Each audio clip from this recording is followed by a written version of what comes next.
Sejam bem-vindos, eu sou o Elso e hoje nós vamos discutir como funciona o poder. A ideia hoje é que nós possamos responder algumas perguntas. A principal pergunta de hoje é como pessoas más conseguem chegar ao poder e se manter por tanto tempo? Porque este é um questionamento que eu tive durante toda a minha vida, né? Porque a gente vê tanta gente ruim chegando longe e a gente não acha que isso é justo.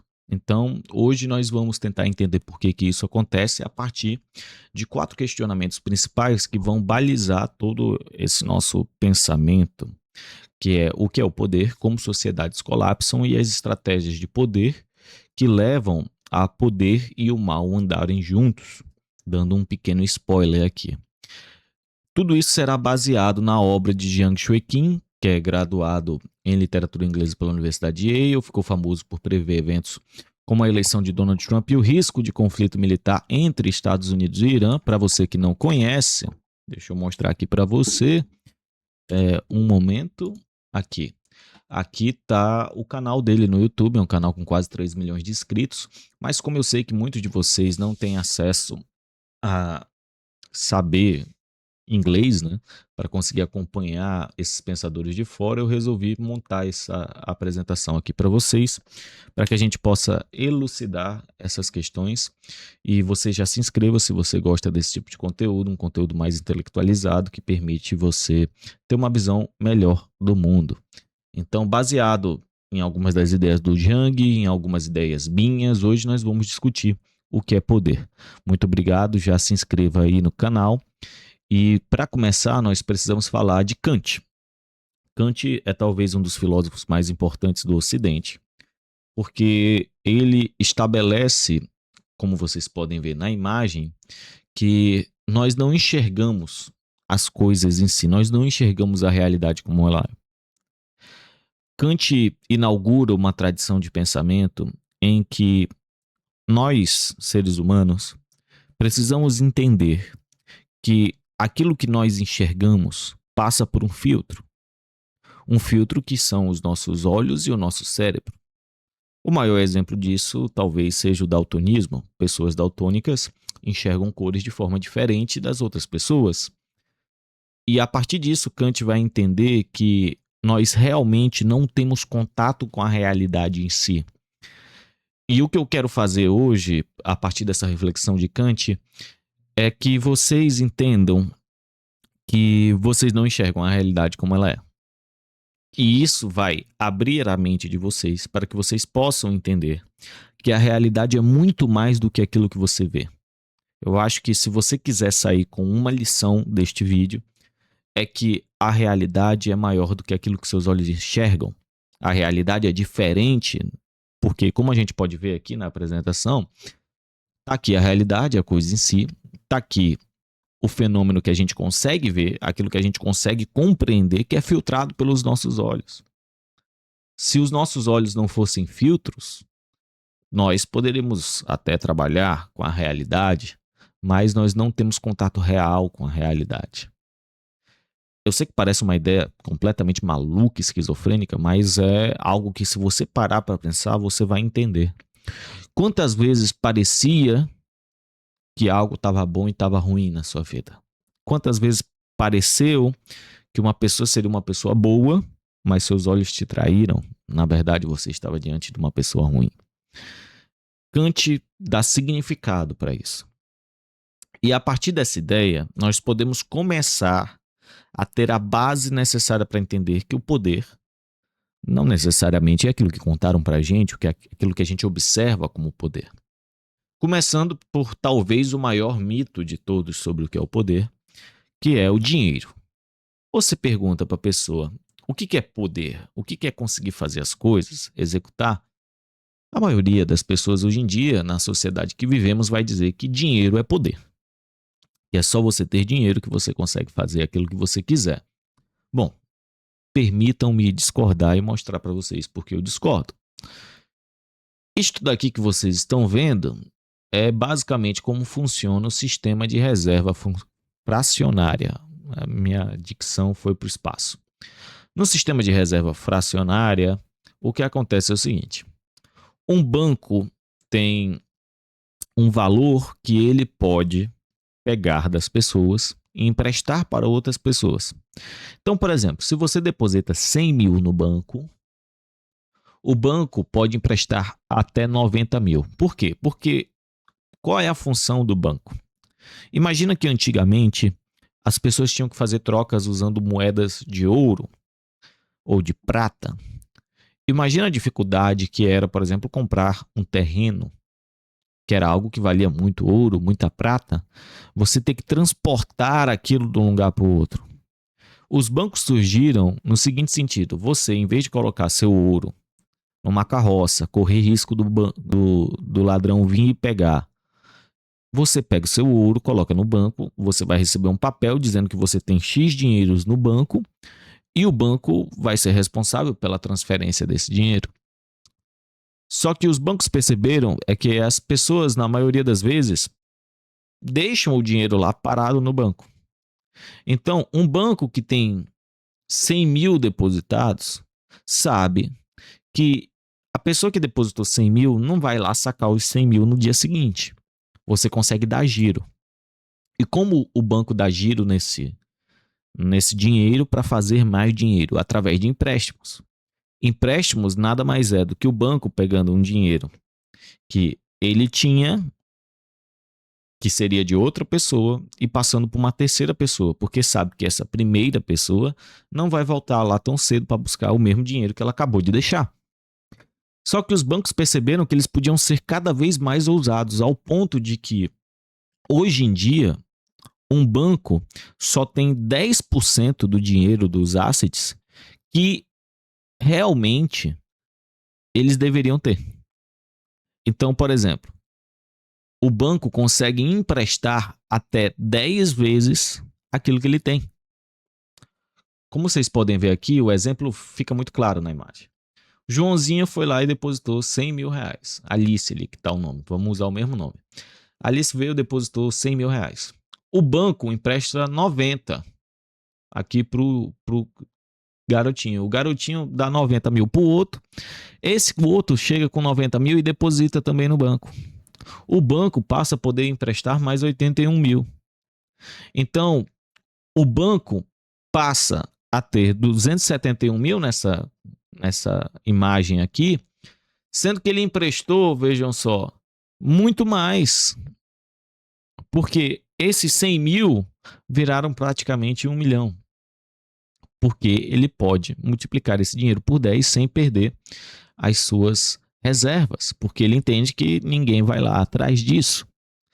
Então, o banco tem a autoridade de criar dinheiro virtual. Mas como que ele faz esse dinheiro virtual? Ele não tinha que dar o dinheiro para outra pessoa? Não. Porque lembra da historinha do ouro que eu falei para vocês? O ouro deixou de ser a forma de garantir o dinheiro e passou a ser o papel emitido pelo banco. Se o papel emitido pelo banco é o que garante o dinheiro, qual é o limite para a impressão de papel?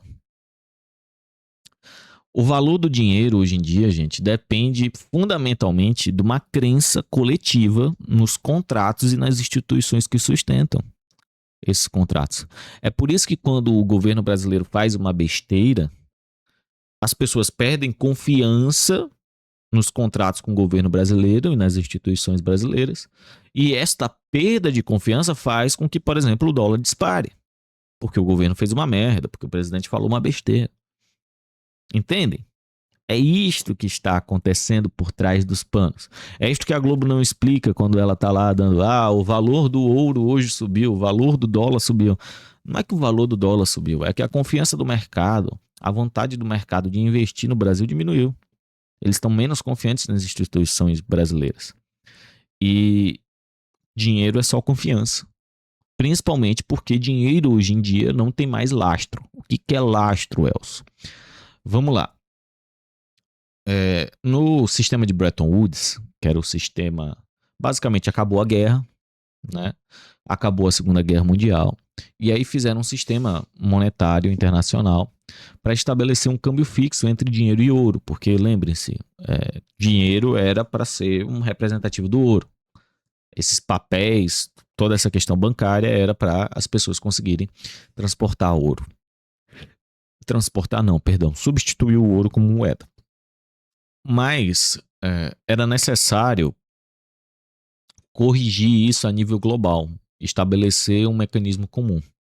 Na criação do Fundo Monetário Internacional,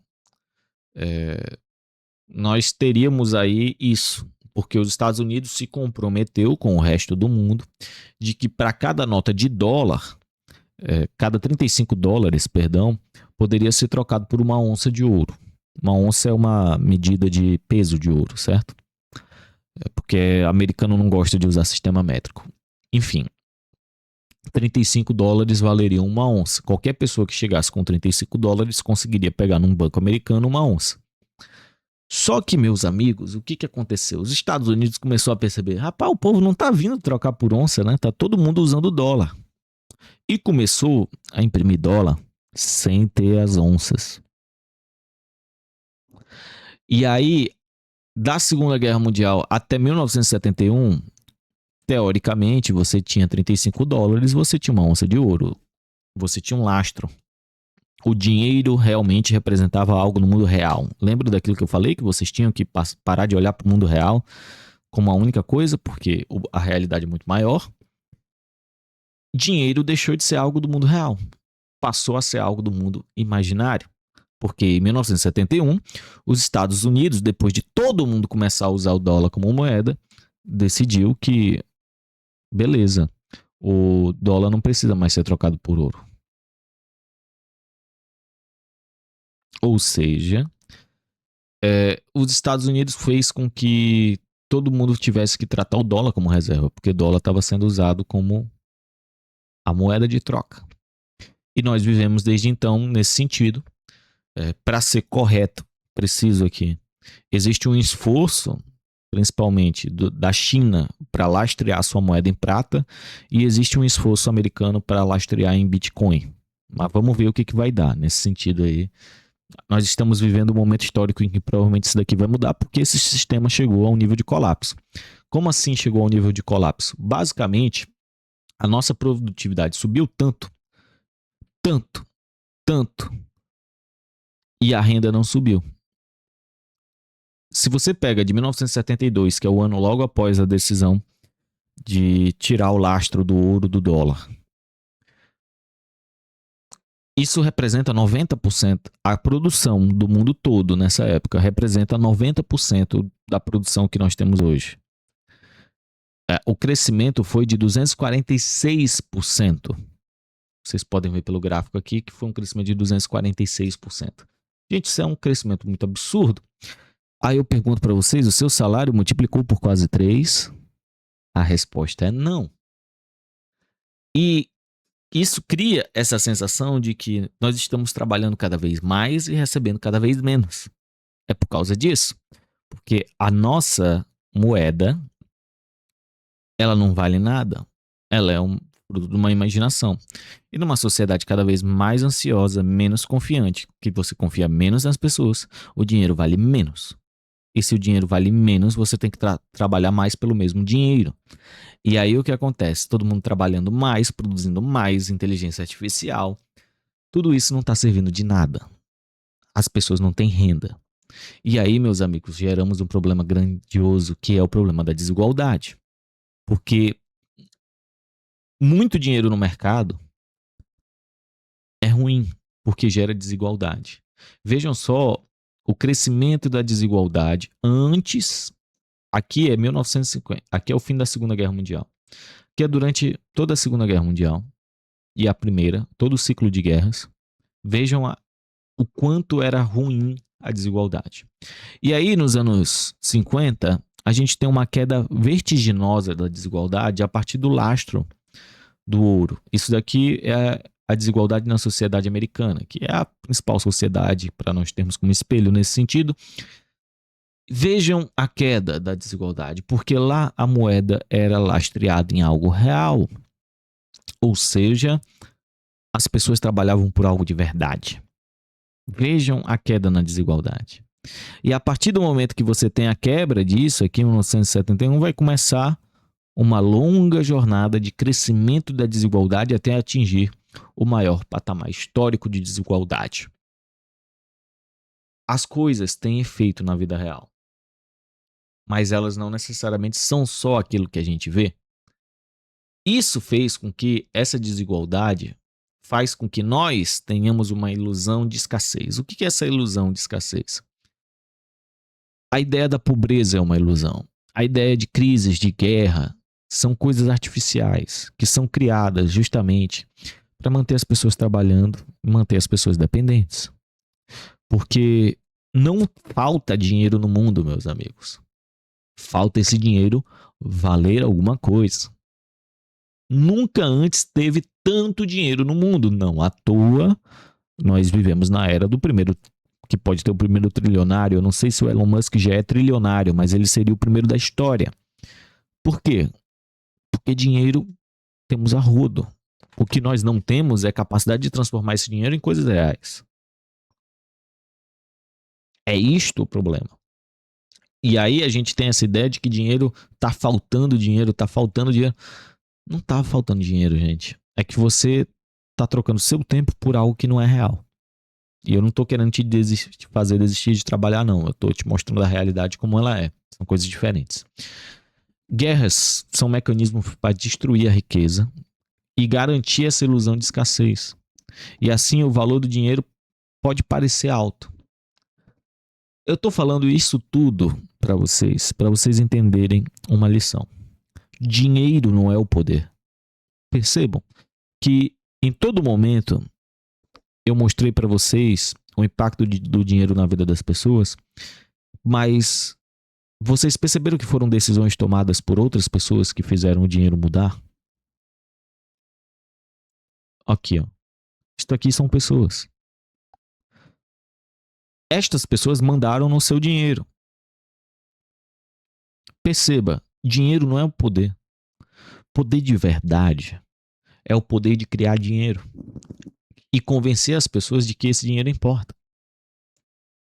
Mas essa não é a resposta fundamental para a questão o que é o poder. Mas eu estou mostrando para vocês que o poder reside muito mais em como você faz as outras pessoas reagirem às coisas, como por exemplo o dinheiro, do que na coisa em si. Lembra que eu falei para vocês, não foquem no que parece real, foquem no que está para além do real. E se você pensar no para além do dinheiro, você vai ver que mais importante do que ter dinheiro é convencer as pessoas que seu dinheiro importa mais do que o delas. Que é o maior exemplo disso? Você vai numa loja, a coisa custa R$50, só que você tenta convencer o vendedor de que o seu dinheiro vale mais, que você ser cliente vale mais, que se você comprar aquilo ali você sempre vai voltar. E aí você sai com um negócio a R$47, ele lhe dá um desconto de R$3. Então os seus 47 comprou o que R$50 de outra pessoa compraria, porque você exerceu o seu poder de ser um cliente chato. Entendeu? Aí você vai dizer para mim que poder é ser feliz. Ah, não. O poder reside na felicidade. Nós somos macacos, né, para fazer a coisa bem naturalista. Nós somos macacos que querem ir atrás da felicidade e fugir da dor. Mas não é assim, a gente sabe que não é assim. Porque você pode dizer para mim que felicidade é dinheiro, felicidade é poder, felicidade é liberdade, felicidade é relacionamentos, felicidade é poder jogar um videogame. Eu particularmente gosto muito. Fãs da Atlus aí se inscrevam no canal.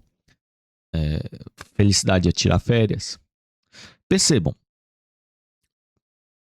tudo isso que eu falei para vocês são felicidades individuais. Mas o conceito de felicidade individual é um conceito muito novo. É um conceito muito novo. Não é um conceito que data de antes do século XVII. Todas essas coisas aqui, tratadas como felicidade, se você pegar na história da literatura, da cultura, são coisas que são tratadas como algo bom hoje em dia. Mas o que era felicidade antigamente? Bom, como vocês podem ver, aqui está Júlio César, né? Júlio César vai fazer um grande triunfo quando conquista a Gália para desfilar sobre para desfilar em Roma. É inclusive o início da peça de Shakespeare sobre Júlio César, o Triunfo de César.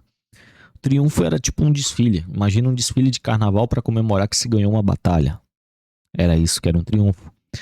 Aí eles botavam lá os escravos, botavam as coisas que tinha nessa terra diferente, plantas, animais, para mostrar que realmente eles conquistaram algo que Roma nunca tinha conquistado. E este triunfo que César faz é uma forma de transformar a vitória dele em uma vitória coletiva. Porque os antigos tinham a compreensão de que não existe felicidade no eu, não existe felicidade sozinha, não existe felicidade sem outra pessoa.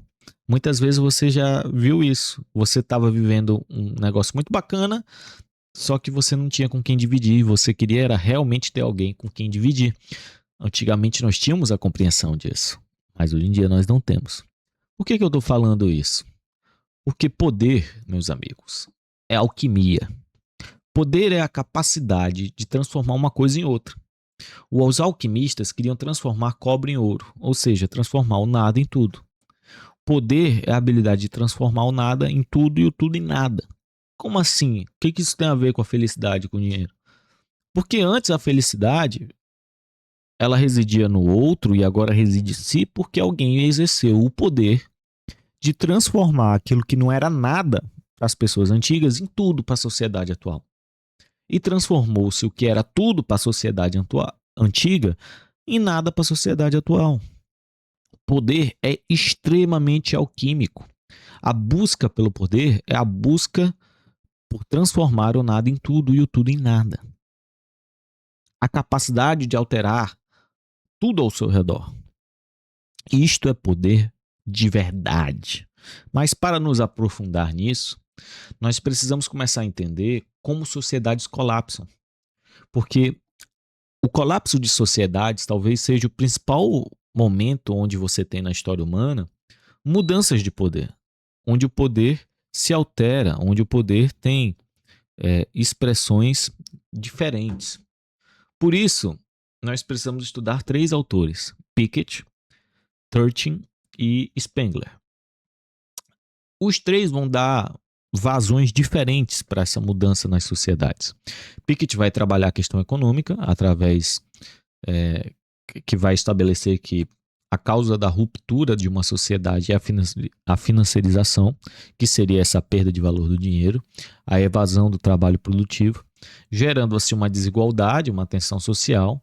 E o principal exemplo histórico de Piketty, de tudo isso que Piketty falou, é a crise de 2008, a crise do subprime. Assistam o filme A Grande Aposta, se quiserem entender melhor essa crise. Peter Turchin vai falar sobre as estruturas de elite e como o excesso de elites concorrendo por uma mesma posição pode levar a guerras civis e a revoluções. Basicamente, Turchin vai deixar bem claro que não existe essa história de povo tomando poder. Na verdade, existe uma elite que é dominada, que tenta tomar o poder de uma elite dominante usando a massa das pessoas. E o exemplo histórico disso é a Revolução Francesa. Podemos colocar também todas as revoluções brasileiras, como a militar, em 1964, ou a revolução que deu origem ao golpe da República. O Oswald Spengler vai falar que a cultura de uma civilização ela passa por uma espécie de morte espiritual, onde essa cultura vai virando uma máquina e esta máquina vai começando a dar problemas. O exemplo histórico disso é o Império Romano e o Ocidente moderno. Para avançar aqui, vamos começar pelo Piketty. A financiarização, como eu falei para vocês, é o processo que o setor financeiro passa a dominar toda a economia, principalmente porque tem um excesso de dinheiro. Quando tem um excesso de dinheiro, quem é rico tem muito dinheiro e consegue controlar coisas que não deveria controlar. O dinheiro deixa de ser um instrumento de troca e passa a ser uma mercadoria em si. Vou dar um exemplo para vocês. Toda a bolsa de valores é isso, gente. Você está trocando dinheiro por dinheiro. É isso. As economias financiarizadas produzem crescimento de desigualdade global, pois os ganhos se concentram entre detentores de capital e não no trabalho produtivo. Aumenta a volatilidade e o efeito disso é que a classe média fica estagnada para sempre no mesmo patamar de compra, enquanto a elite financeira expande. Ou seja, todo mundo consegue comprar carrinho novo e você tá preso aí no seu golzinho 2011. Peter Thurston, quando ele fala da superprodução de elites, que é um conceito muito importante para entendermos o poder, ele trata que existem muito mais pessoas competindo por posições de prestígio do que cargos ou riquezas disponíveis. Vou dar o exemplo mais óbvio de todos. Se você quer chamar um advogado, é só você abrir o Uber. Se você quer chamar um engenheiro também, é só abrir um Uber. Aí, você em 5 minutos tem um advogado na porta da sua casa. Por quê? Porque há uma superprodução de pessoas intelectualizadas no Brasil e essa superprodução faz com que exista muita gente competindo por posições de prestígio. Ou seja, está todo mundo fazendo direito para fazer concurso. Entende? Medicina mesmo, na maioria dos estados do Brasil, já não é mais aquela coisa. Né? Esse excedente de elites torna essas elites que não conseguem acessar muito radicalizadas e buscando conflito político. Por quê? Porque elite que não chega ao poder fica pistola. Como assim? Eu dediquei 20 anos da minha vida para conseguir passar no curso de medicina. Passei no curso de medicina, passei mais 10 anos lá dentro e eu vou ganhar 8 mil reais. Isso é injusto. E isso é o que levou, por exemplo, à briga de facções na época da República Romana, em que os senadores brigavam por poder. Na França pré-revolucionária era exatamente isso que acontecia. Você tinha filhos da nobreza sem propriedade unindo-se a revolucionários. E nos Estados Unidos de hoje em dia, então, isso é muito claro. Existe uma desvalorização completa do sentido de estudar nas grandes ligas americanas. A Ivy League hoje em dia não é mais garantia de sucesso. Então imagina, uma família passa 3 gerações para conseguir juntar o dinheiro para botar alguém da família na Ivy League. E isso não significa mais sucesso. Então é algo muito complicado. E isso acaba gerando um sentimento de guerra civil dentro do país. E quando você pega Spengler, ele vai atrelar esse declínio, esse sentimento de guerra civil a uma questão cultural. Né? Que ele vai colocar que a civilização tem etapas. Um primeiro momento onde a civilização tem uma unidade cultural, de fé, de mitos, depois ela vai ter um crescimento urbano, depois ela vai passar por um momento de individualismo, cada um cuidando do seu, e no fim a civilização vai à morte através do militarismo, da mecanização, da ruptura espiritual, ou seja, aquele povo deixa de ter fé e passa a ser o inverno da cultura. Para resumir bem, sociedades passam por 3 processos: a ascensão, o declínio e o colapso. O que nós vivemos hoje está muito mais próximo do colapso do que de qualquer outra coisa. E isso é importante para entendermos a dinâmica do poder, para que nós entendamos qual é o tipo de poder que está sendo utilizado agora. Nós estamos na transição do declínio para o colapso. Então, o poder que é utilizado, principalmente contra nós, meros mortais, é um poder burocrático. Um poder de deixar você preso no mesmo lugar, de você não conseguir ter sensação de crescimento, de você ser manipulado pela mídia, ser manipulado pela cultura. E quais são as soluções que aparecem, que a gente acha bonitinho? A gente acha bonitinho autoritarismo, a gente acha bonitinho coerção, a gente acha bonitinho a ideia de uma guerra. Por quê? Porque nós estamos caminhando para o colapso da civilização ocidental. Entende? A gente acha lindo o que o Bukele fez. E realmente é lindo o que o Bukele fez. Ele é um governante incrível, mas ele é a representação de que o Ocidente está em colapso. Precisou um alto nível de autoritarismo, coerção e guerra para conseguir ter uma civilização minimamente decente. Entendam? E aí, o exemplo claro disso, que é a utopia dos ratos. Basicamente, um pesquisador resolveu colocar um bando de rato no mesmo lugar e este lugar teria comida e recursos infinitos. Como é basicamente a Terra hoje em dia, né? Só falta comida para quem não tem dinheiro. Basicamente, ele percebeu que em ambientes utópicos os animais costumam se tornar agressivos. Eles param de reproduzir. Parece muito a crise de natalidade que nós estamos tendo, né? E a sociedade colapsa. Por quê? Porque todo mundo passa a se odiar. Porque tem coisa demais para ter. E por que isso acontece? Porque Existe uma ilusão, meus amigos, que é muito dolorosa. Nós temos a ilusão de que existe poder para todo mundo, porque afinal o poder é alquímico. Se o poder consegue transformar tudo em nada e nada em tudo, a gente tem a ilusão de que o poder pode transformar o pouco poder que nós temos em um poder infinito. Mas isso é uma mentira. Porque o poder, tudo isso que eu falei para vocês é para explicar para vocês que numa sociedade hiperabundante, como é a nossa, uma sociedade que tem acesso a tudo, uma sociedade de sucesso individual, o sucesso é ter mais sucesso do que os outros. Vejam só, o sucesso é ter mais sucesso do que os outros. Então, por mais que o poder seja alquímico, consiga transformar o tudo em nada e o nada em tudo, ele é finito. Ele tem um limite, que é justamente o limite do poder através da realidade. Porque por mais que você queira, você não consegue mudar o que está para além da realidade. Você não consegue mudar o que está para além do que seu olho observa. Então, na nossa sociedade hoje, sucesso é ter mais sucesso que os outros. Ou seja, existe um limite daquilo que é o sucesso, daquilo que é o poder. Porque você só tem poder em comparação ao outro. Eu só tenho poder se eu tenho mais poder do que você. Entenderam? Olha que lindo isso daqui para você entender como funciona o mundo. E aí nós vamos entrar nas estratégias do poder, né? Primeiro nós precisamos falar do que é um líder, né? O líder é a pessoa que exerce o poder. Ela tem 3 características principais. Ele é imprevisível, ele tem uma alta tolerância ao estresse e ele é completamente dissociado. Ele é uma pessoa com baixa empatia, que está pouco se importando para os outros. E ele não leva as coisas para a personagem dele. Vou dar um exemplo clássico aqui. Bolsonaro ascende ao poder como uma figura completamente imprevisível. Você não sabia qual seria a declaração do Bolsonaro amanhã. O Lula, do mesmo jeito, hoje em dia, ele é completamente previsível. São figuras de alta tolerância ao estresse. Gente, Bolsonaro levou uma facada, pô. O Lula, todo dia tem nego chamando a mulher dele de rapariga, pô. Entendeu? São pessoas que têm que ter uma altíssima tolerância ao estresse. E são pessoas que têm que ter baixa empatia, porque elas precisam saber deixar de lado certas pessoas. O que o Bebiano fez pelo Bolsonaro, ninguém fez. E o Bolsonaro não teve medo de descartar ele na primeira oportunidade.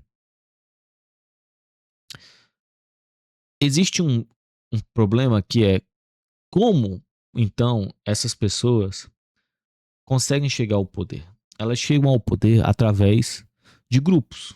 E como se montam esses grupos? Bom, a coesão de um grupo é a base do poder coletivo. Porque mais forte que o Bolsonaro é o grupo do Bolsonaro, mais forte que o Lula é o grupo do Lula. Pesquisas em psicologia social mostram que grupos unidos apresentam maior moral interna e hostilidade externa. Ou seja, quanto mais unido é um grupo, mais eles vão se proteger e atacar quem está fora, com mais hostilidade.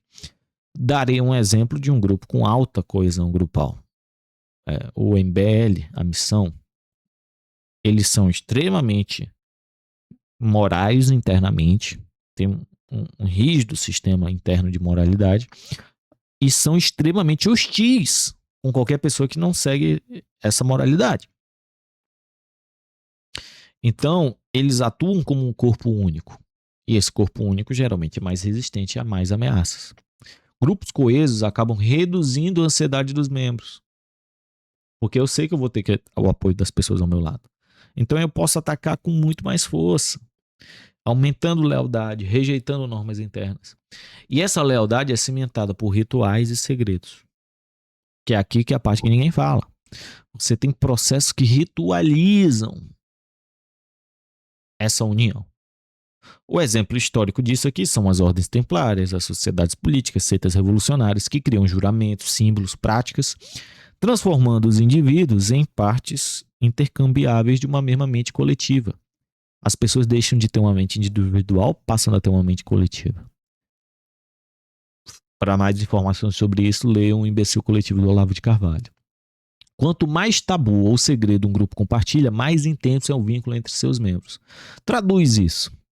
Bom, basicamente, toda hierarquia se fortalece pela violação de normas externas, rituais de transgressão, que são descritos em estudos antropológicos, que servem como ritos de passagem e coesão política. E nós vamos entrar aqui em quais são esses ritos de passagem e coesão política. Sacrifícios tribais, pactos simbólicos, violar o tabu cria dependência e fidelidade. Então, nós vamos já entrar na questão aqui. Mas o que eu quero que vocês tirem desse slide é que a transgressão, você quebrar um tabu, você fazer algo que você não deveria fazer com outras pessoas, é o que gera poder coletivo. Transgredir é a estratégia suprema de conseguir poder. Quando você pensa no Bolsonaro, ele transgrediu a forma como se comunicava na política brasileira. Quando você pensa no Lula, você pensa num cara que transgrediu o que seria a trajetória normal de um político brasileiro. Quando você pensa, por exemplo, no Renan, que é o terceiro colocado das pesquisas, ele está transgredindo a ideia de que você tem que ficar preso na polarização. Quando você pega um tabu criado pela sociedade, que todo mundo tem como algo certo, algo líquido, algo que todo mundo consegue acessar, e você quebra isso violentamente como um grupo, você cria dependência e fidelidade, né, dentro desse grupo, gerando poder, gerando autoridade. E é através dessa transgressão, quem transgride mais lidera mais. E aí vocês já começam a formular as perguntas aí. Pô, então eu tenho que transgredir, quebrar a regra para ter poder? Bom, eu queria mostrar para vocês um experimento que foi realizado da Ilha dos Homens e Macacos, né? Um experimento realizado, é um experimento mental. Vamos fazer um exercício mental aqui. Imagina que tem 100 homens isolados numa ilha cercada de macacos carnívoros. É uma ilha, tá? Tem vários macacos carnívoros nessa ilha. E você pegou e jogou lá de paraquedas 100 homens que não se conheciam, são de países diferentes, falam línguas diferentes, não entendem nada do que o outro fala. A primeira coisa que esse povo vai ter que fazer é criar uma linguagem. Criar uma língua em que eles se entendam. E basicamente eles vão ter que passar por um processo de raciocinar por que eles estão lá. O porquê que eles estão lá é um mito coletivo. Eles vão dizer que eles foram escolhidos por Deus, que eles foram selecionados porque eles são bons, porque eles são ruins. Alguma coisa eles vão desenvolver como mito coletivo. E a partir desse mito coletivo, eles vão gerar rituais de sacrifício que provam lealdade. Por que eles vão gerar isso? Porque eles precisam entender que estão todos juntos na mesma coisa. Como é que eles vão se resolver? Eles precisam, porque eles estão lidando com uma ameaça externa muito forte. Então, ou eles se unem e demonstram que estão unidos para que um confie 100% no outro. E é a partir desses rituais que eles vão criando uma espécie de sincronicidade. Sabe quando você tem um amigo que vocês falam muita merda junto, e aí basta um olhar pro outro e vocês já sabem a merda que o outro quer falar? É isso. Sincronicidade psicológica. Isso acontece em todo grupo que ascende ao poder. Então, nesse experimento, imaginem o seguinte: esses 100 homens passaram todo esse tempo, desenvolveram isso, desenvolveram essa sincronicidade, e aí eles são retirados e espalhados pelo mundo. Qual é a primeira coisa que eles vão fazer? Buscar se unir de novo. Vão estar motivados e disciplinados. Vai ser um grupo que vai dominar o mundo. Todo grupo que quer dominar alguma coisa, ele precisa primeiro se desconectar do resto da sociedade e criar rituais que provem sacrifício interno, lealdade e seleção de líderes.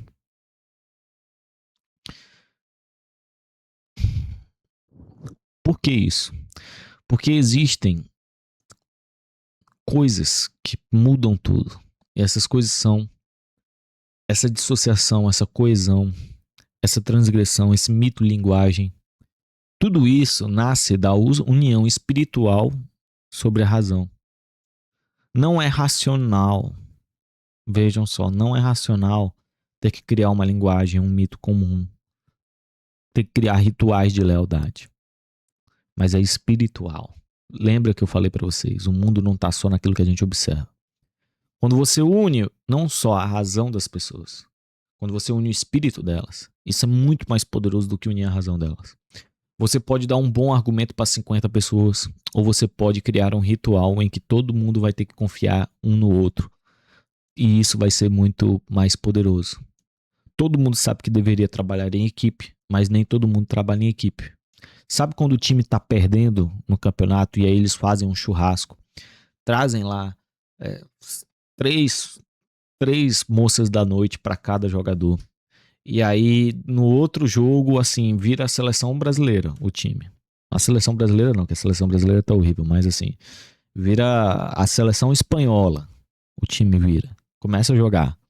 Porque eles passaram a ter uma união espiritual, mesmo sabendo que eles ganham milhões pra jogar bola. É muito mais importante ter a união de que nós quebramos regras juntos, nós traímos a mulher juntos. E isso fez com que nós tenhamos um vínculo, um segredo que a gente compartilha, e esse segredo que a gente compartilha faz a gente ser unido. E por ser unido, por a gente ter quebrado as regras juntos, eu não posso deixar você se ferrar, porque se você se ferrar, você vai ser exposto e eu vou ser exposto junto. Então você passa a ter uma união espiritual em torno da coisa. E isso é muito poderoso mesmo. Isso não é uma questão de fé comum, de democracia ou de moralidade. E eu vou trazer exemplos para vocês. Primeiro exemplo, a gente pode falar de Esparta, o Agoge. O Agoge era a formação espartana, era a escola, vamos dizer, de Esparta, onde os meninos com 7 anos eram levados para lá, eram tirados das suas famílias e iam para o Agoge. E lá eles passavam por um intenso treinamento psicológico, físico, isolamento familiar, um treinamento assim cheio de privações, não podia comer quando não dessem comida para ele. Ele tinha que ficar brigando o tempo todo com as outras pessoas da idade dele. E eles eram brutalizados. Eles se tornavam seres humanos muito mais brutos. Esparta fazia isso porque era uma sociedade guerreira que pensava em guerra o tempo todo. Só que para criar coesão, o que Esparta fazia? Esparta tinha uma sociedade de escravos, os ilotas, que não eram espartanos, eram ilotas. Lembra quando o Leônidas, lá no filme 300, ele tem que sair pra matar um leão, pra provar que ele é alguma coisa da vida dele? Gente, na vida real não era um leão que se matava, era um ilota. E esse era o ritual que você tinha que fazer para poder se tornar um guerreiro, porque você tinha que ter capacidade de matar, mesmo que a pessoa fosse inocente. Esparta. Vejam só como o poder em Esparta, a ascensão, a criação dessa figura passava por esse ritual em que todos os espartanos passavam. O Batalhão Sagrado de Tebas. O Batalhão Sagrado de Tebas é outro exemplo para quem não conhece.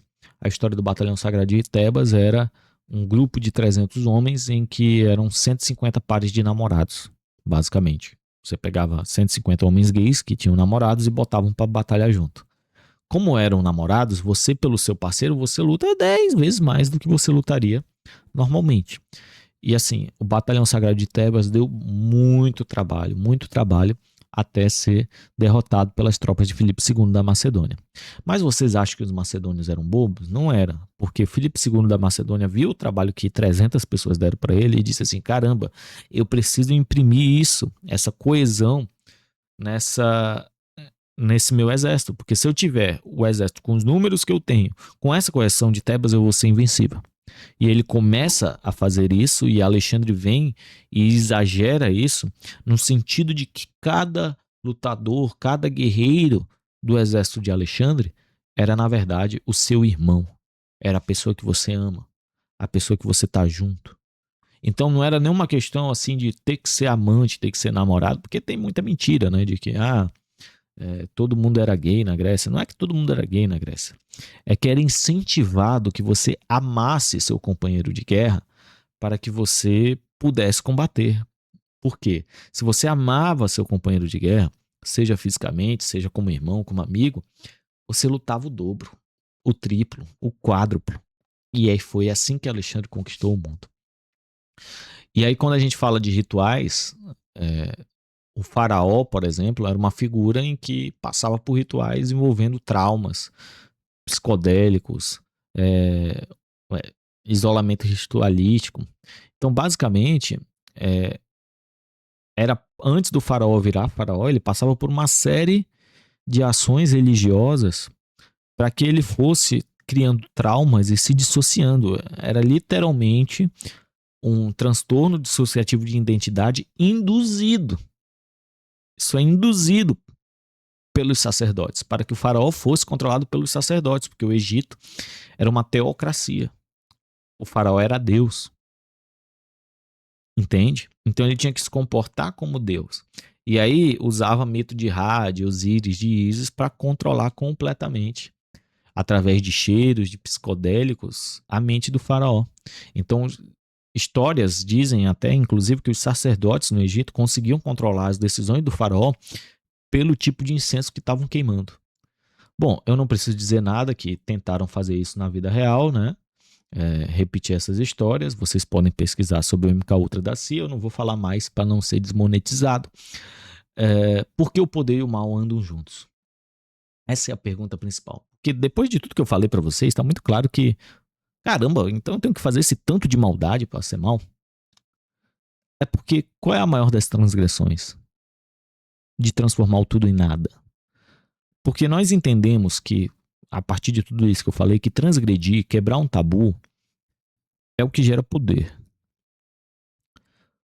Qual é a maior forma, qual é o maior tabu que você pode quebrar?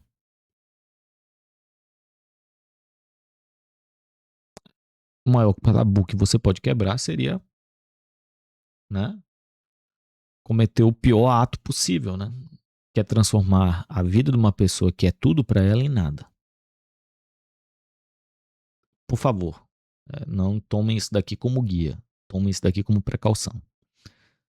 O sacrifício se tornou algo tão poderoso na nossa sociedade que ele passou a ter uma função ritual.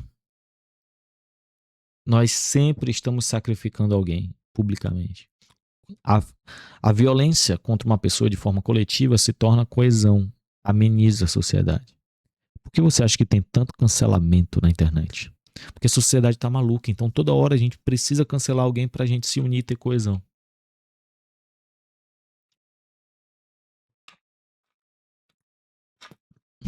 E esse sacrifício é a maior forma de controle que existe. Quando você está cancelando alguém, você está sendo controlado pelo sistema. Quando você está atacando o bode expiatório, saiba que você é o errado, não o bode expiatório. É eliminar um para estabilizar todos. O mal, portanto, torna-se um instrumento funcional de estabilização política. A sociedade se mantém coesa através de uma violência ritualizada, física, simbólica, psicológica. O Brasil tá horrível, mas mais importante do que tratar do Brasil é cancelar a Bianquinha. Entende? Se eu não consigo me unir ao petista porque eu sou de direita, se eu não consigo me unir ao bolsonarista porque eu sou de esquerda, mas eu consigo me unir para falar mal da Bianquinha, para falar mal, sei lá, os últimos cancelamentos do Felca, vamos pensar aí, quem mais que foi cancelado? Sei lá, escolham aí o cancelamento de vocês. Esqueci o cara lá, o Yuri, não sei das quantas, não esqueci. Enfim, é isso. Sacrifício se tornou uma forma de controle social. Tudo isso, gente, é para explicar para vocês as respostas daquilo que eu falei no começo. O que nós aprendemos? O que é poder? Poder é alquimia, a capacidade de transformar tudo em nada, nada em tudo. Como sociedades colapsam? A financiarização aliada à superprodução de elites e o ciclo natural. Basicamente, a moeda não vale mais nada, tem muita elite sendo produzida e o ciclo natural da cultura está chegando. As estratégias de poder que a gente aprendeu são a dissociação, coesão secreta, mito, linguagem, obtido. Tudo isso é obtido através de transgressões. Por que o poder e o mal andam juntos? Porque, meus amigos, sinto dizer para vocês, geralmente são as pessoas malvadas que têm a capacidade de transgredir. Porque pessoas boas não vão ter coragem de fazer o que as pessoas malvadas fazem, de quebrar os mesmos tabus que as pessoas malvadas fazem. Talvez por isso meu canal seja tão pequeno, porque eu não tenho coragem de quebrar regras. Mas eu torço para que você que chegou até esse vídeo, até o fim desse vídeo, você se inscreva e que a gente possa entender melhor como é que funciona a sociedade juntos.